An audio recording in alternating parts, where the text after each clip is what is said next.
जय हिंद बच्चों। आज हम लोग फिजिक्स के दूसरे बुक का डिटेल एक्सप्लेनेशन करने जा रहे हैं। लेकिन फिजिक्स के दूसरे बुक्स का 12th स्टैंडर्ड के फिजिक्स के दूसरे बुक्स को डिटेल्ड एक्सप्लेनेशन करने से पहले उसके होल सिलेबस को डिकोड करना बहुत ज़रूरी है। उसके होल यूनिट्स को डिकोड करना बहुत ज़रूरी है। Without decoding of the topics of the second book of the physics आप उसे समझने में उतनी सहजता महसूस नहीं कर पाएंगे। तो दूसरे बुक्स को यदि आप गौर से देखेंगे तो आपको पता चलेगा कि दूसरा बुक्स कुछ यूनिट्स में डिवाइडेड है, जैसे कि ऑप्टिक्स, प्रकाशिकी। प्रकाशिकी खुद भी अपने दो ब्रांच में डिवाइडेड है, एक रे ऑप्टिक्स और एक वेव ऑप्टिक्स। रे ऑप्टिक्स को ही हम लोग ज्योमेट्रिकल ऑप्टिक्स भी बोलते हैं, और एक वेव ऑप्टिक्स जिसमें लाइट को वेव की तरह कंसिडर किया जा रहा होता है। नेक्स्ट ब्रांच ऑफ फिजिक्स से यदि आप देखते हैं जो 12th स्टैंडर्ड के फिजिक्स को आगे प्रोपेगेट किए गए हैं और उनको क्लासिफिकेशन ऑफ एक यूनिट दिया जा सकता है, तो वो आपका है मॉडर्न फिजिक्स। क्योंकि मॉडर्न फिजिक्स अपने आप में एक बहुत ही बेहतरीन ब्रांच ऑफ द फिजिक्स माने जाते हैं। इन्होंने अब पूरी दुनिया को बदल के रख दिया, लोगों का सोचने का मतलब नज़रिया बदल के रख दिया, फिजिक्स को देखने का जो तरीका है वो बदल के रख दिया। तो मॉडर्न फिजिक्स एक दूसरा यूनिट है जो कि बहुत ही इंटरेस्टिंग यूनिट में से एक है, जो आपके 12th स्टैंडर्ड के बुक में डाले गए हैं और पूरा का पूरा हिस्टोरिकल फॉर्म में है। बस आपको स्टोरी सुनना है और ये पूरे के पूरे कॉन्सेप्ट आपका बाय हार्ट हो जाएगा। Next unit of the physics यदि आप देखते हैं तो आपको पता चलता है कि एक इलेक्ट्रॉनिकी है। इलेक्ट्रॉनिकी में एक बेसिक इलेक्ट्रॉनिक्स है और एक डिजिटल इलेक्ट्रॉनिक्स है। तो basic electronics and digital electronics भी आपको इलेक्ट्रॉनिक्स के बेसिक समझ और एक स्टैंडर्ड समझ तक डेवलप करने में आपको काफ़ी हद तक मदद करेगा। और ख़ास बात है इलेक्ट्रॉनिक्स और modern physics and optics and finally आपका कम्युनिकेशन ऑफ द फिजिक्स, वो सब हिस्टोरिकली एक्सप्लेन करे जा सकते हैं। उसमें किसी भी कॉपी कलम का ज़रूरत आपको नहीं पड़ेगा। बस आपको कंसंट्रेट होना है हमारी बातों पर और उसे हिस्टोरिकली सुनना है। बाकी कुछ मैं पोस्टुलेट्स दूंगा, कुछ रिलेशंस दूंगा, वो आपको याद रख लेना है। इस तरीक़े से जो है हमने पूरे 12th क्लास के फिज़िक्स के दूसरे बुक को कुछ सेक्शन में मैंने डिवाइड करके रखा हो। बेसिकली एक्सपर्ट ने डिवाइड करके रखा है, एक ऑप्टिक्स, दूसरा मॉडर्न फिजिक्स, तीसरा इलेक्ट्रॉनिकी एंड चौथा कम्युनिकेशन। इन चारों सेक्शन को हम लोग एक एक करके डिकोड करने का कोशिश करेंगे, हिस्टोरिकली डिकोड करने का कोशिश करूँगा। बट आज मैं सबसे पहले अभी जस्ट आपको मॉडर्न फिजिक्स को डिकोड करके दिखाता हूँ कि मॉडर्न फिजिक्स में एक्चुअली आपको क्या पढ़ना है और क्या समझना है। क्योंकि मॉडर्न फिजिक्स आते ही पूरी दुनिया को चेंज करने का काम किया है। क्यों पढ़ाया जा रहा है मॉडर्न फिजिक्स? क्योंकि लाइट्स में भी इसका कुछ ना कुछ इन्वेंट होगा। Electron, protons, neutrons and nucleus की बातें हर जगह हो रही होती है। इसीलिए मैं चाहता हूँ कि आपको सबसे पहले इन चारों ब्रांच ऑफ फिजिक्स में सबसे पहले आपको मॉडर्न फिजिक्स से रूबरू कराया जाए। तो मॉडर्न फिजिक्स में हम देखते हैं कि एटम की बातें हो रही होती है, न्यूक्लियस की बातें हो रही होती है। न्यूक्लियस के अंदर इलेक्ट्रॉन प्रोटॉन कैसे एडजस्टेड हैं, कैसे वो अपना बनाए हुए हैं जगह को, कैसे रिवॉल्विंग कर रहे हैं, कैसे स्टेबिलिटी को गेन किए हुए हैं, उन सब की बातें होती हैं।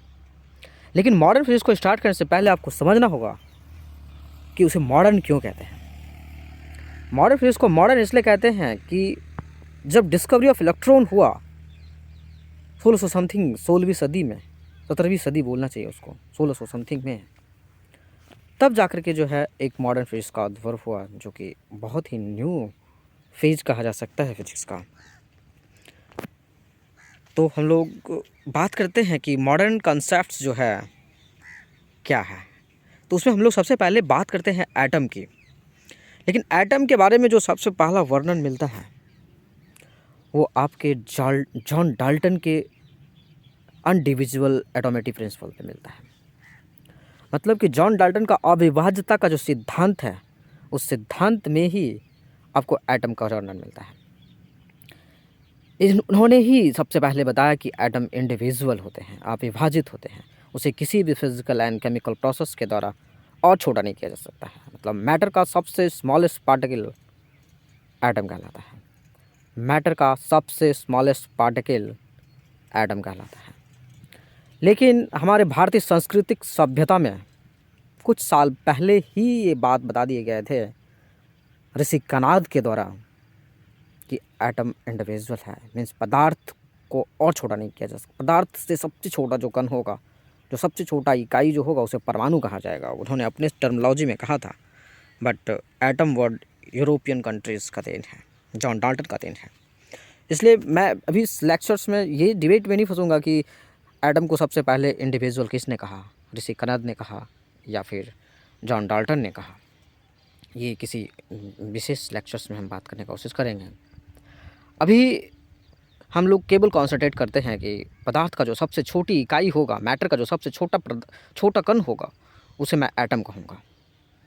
तो जॉन डाल्टन ने पदार्थ को अविभाजित कहा, उसे और छोटा नहीं किया जा सकता है किसी भी प्रोसेस के द्वारा।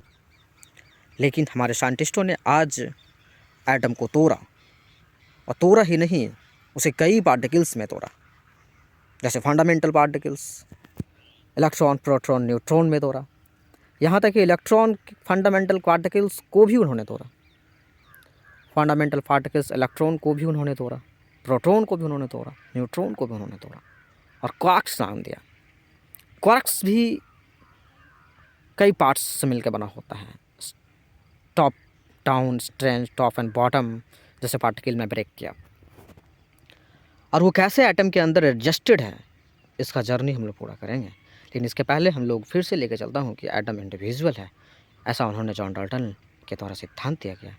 अविभाज्यता का प्रिंसिपल दिया गया, इंडिविजुअल प्रिंसिपल्स दिए गए, एटोमेटिसिटी का प्रिंसिपल दिया गया जॉन डाल्टन के द्वारा, और कह दिया गया कि परमाणु अविभाज्य है।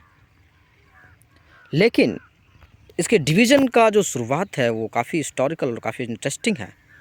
तो वो डिवीज़न कैसे किया गया, उस विषय में हम लोग आज अपनी जर्नी को आगे लेके जाएंगे। एक साइंस के समुदाय में एक बातें चलता था, जो बाइबल में एक लाइन लिखा हुआ था।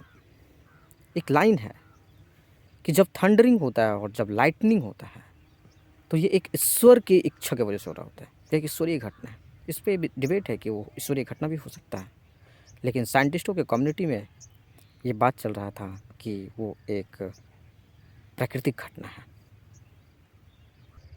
जैसा कि हम लोग बात कर रहे हैं कि थंडरिंग, लाइटनिंग, विद्युत विसर्जन, बारिश के दरमियान घनघोर घटाओं के बीच में जो गरज रहा होता है, जो चमक रहा होता है, वो एक ईश्वरीय घटना है, ऐसा कुछ कम्युनिटीज़ मानते थे। और एक साइंस समुदाय का मानना था कि नहीं, यह एक प्राकृतिक घटना है, यह एक नेचुरल फिनोमेना है, यह कोई ईश्वरीय घटना की वजह से नहीं हो रहा है। तो इन दो डिबेट के बीच में ही डिवीज़न ऑफ एटम हो गया। और ये कैसे हो गया, ये काफ़ी इंटरेस्टिंग है। तो सबसे पहले एक ग्रेट साइंटिस्ट हुआ करता था जिसका नाम था बेंजामिन फ्रैंकलिन। बेंजामिन फ्रैंकलिन ने प्रण लिया कि मैं इस बात को प्रूव करूँगा कि एटम के बारे में उनका कोई भी विचार नहीं था। बस वो कहना चाहते थे कि जो इलेक्ट्रिकल डिस्चार्ज होता है वह एक नेचुरल फिनोमेना है, वह एक प्राकृतिक घटना है, ना कि ईश्वरीय घटना है।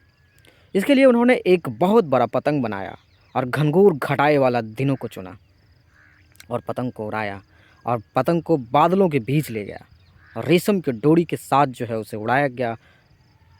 और जब उसमें थंडरिंग हुआ, उस लाइटनिंग हुई, तो कहा जाता है कि उस एक्सपेरिमेंट के दरमियान उन्होंने एक बेल बजाया। लेकिन बेल तो बजा, लेकिन उस बेल बजाने के दरमियान उसे इलेक्ट्रिकल शॉक लगा और वो मूर्छित होकर गिर गए और उसे हॉस्पिटलाइज करना पड़ा। कहा जाता है कि इस घटना के 1 मंथ के बाद ही बेंजामिन फ्रैंकलिन का देहांत हो गया। बात बेंजामिन फ्रैंकलिन के प्रयासों का है। उन्होंने जो प्रयास किया, उन्होंने जो आने वाले साइंटिस्टों के कम्युनिटी को जो इंस्पिरेशन दिया, उसकी है। उन्होंने प्रयास किया कि नहीं, इलेक्ट्रिकल थंडरिंग एंड जो इलेक्ट्रिकल डिस्चार्ज है बादल का गर्जन और विद्युत विसर्जन ये एक नेचुरल फिनोमेना है। बेंजामिन फ्रैंकलिन का ही एक स्टूडेंट शिष्य जे थॉमसन ने इस बात को प्रण लिया कि नहीं, यदि ऐसा बात है तो मैं इस बात को प्रूव करूंगा कि जो विद्युत विसर्जन है वह एक नेचुरल फिनोमेना है। इसके लिए उन्होंने काफ़ी ऑब्जर्वेशंस किया और उन्होंने कैथोड रे ट्यूब जैसे एक्सपेरिमेंट को करके ये साबित कर दिया कि विद्युत विसर्जन केवल प्राकृतिक के इच्छानुसार नहीं हो सकता है। प्राकृतिक में ऐसे सिनेरियोज जनरेट्स होने की वजह से नहीं हो सकता है। मैं जब चाहूँ, जिस अमाउंट में चाहूँ, जनरेट कर सकता हूँ। उन्होंने काफ़ी ऑब्जर्व किया क्या इलेक्ट्रिकल डिस्चार्ज हाई एटमॉस्फेयर के बहुत ही अपर सरफेस पे हो रहे होते हैं। क्षोभ मंडल में ही एक्चुअली हो रहा होता है, ट्रोपोस्फेयर में ही हो रहा होता है, लेकिन क्या वो ग्राउंड सरफेस से काफ़ी ऊपर हो रहे होते हैं? हाँ। तो उन्होंने सोचा कि क्या उसका प्रेशर बहुत कम होगा? तो देखा हाँ, उनका प्रेशर बहुत कम होगा। तो उन्होंने ग्लास का एक ट्यूब लिया, जिसे डिस्चार्ज ट्यूब कहते हैं, विसर्ग नली कहते हैं। उसका प्रेशर को उन्होंने बहुत ही कम किया, 10⁻³ mm तक ले गया। और जो वोल्टेज जनरेट्स हो रहा होता है इलेक्ट्रिकल डिस्चार्ज के दरमियान, उन्होंने देखा कि वोल्टेज काफ़ी ही स्ट्रांग वे में रहता है। तो उन्होंने एक कैथोड लिया, एक एनोड लिया, मीन्स उसके अंदर एक मेटल प्लेट्स लिया गया, जैसे कि हम लोग इलेक्ट्रोड कहते हैं। और इलेक्ट्रोड के जिस टर्मिनल को हम पॉजिटिव से जोड़ देते हैं वो हमारा एनोड हो जाता है, जिसको नेगेटिव से जोड़ते हैं वो हमारा कैथोड हो जाता है। तो ऐसा करने के बाद उन्होंने जब उस पर एक हाई वोल्टेज सोर्स लगाया, मीन्स 10 to 20 के वोल्ट का जब वोल्टेज अप्लाई किया गया और प्रेशर बहुत ही कम किया गया, तो कैथोड से एक रेज एनोड की तरफ टच हो गया, जो इलेक्ट्रिकल डिस्चार्ज जैसा सिनेरियो को प्रेजेंट कर रहा था। तो इस तरीक़े से उन्होंने जो ये बात प्रूव कर दिया कि हाँ, जो हमारा इलेक्ट्रिकल डिस्चार्ज है, विद्युत विसर्जन है, वो नेचुरल फिनोमेना है, ना कि प्राकृतिक घटना है। लेकिन जब इस इलेक्ट्रिकल डिस्चार्ज के कैथोड रे ट्यूब को उन्होंने गौर से देखा तो उसमें कई सारे प्रॉपर्टीज़ पाए जा रहे थे। वो हमेशा देख रहे थे कैथोड से एनोड की तरफ निकल रहा है। वहाँ पर वो क्रॉस पहना करते थे। बेंजामिन फ्रैंकलिन के शिष्य जे थॉमसन, उन्होंने जब उनको रखा तो उनको एक शैडो मिला, जिससे पता चला, और एनोड की तरफ शैडो मिला तो पता चला कि ये रे कैथोड से आ रही है। उन्होंने पैडल व्हील रखा तो पैडल व्हील भी घूम गया। इसके बाद पता चला कि उसके अंदर कुछ ना कुछ पार्टिकल्स है, मोशन है, मास है, जो उसको रिवॉल्व कर रहा है।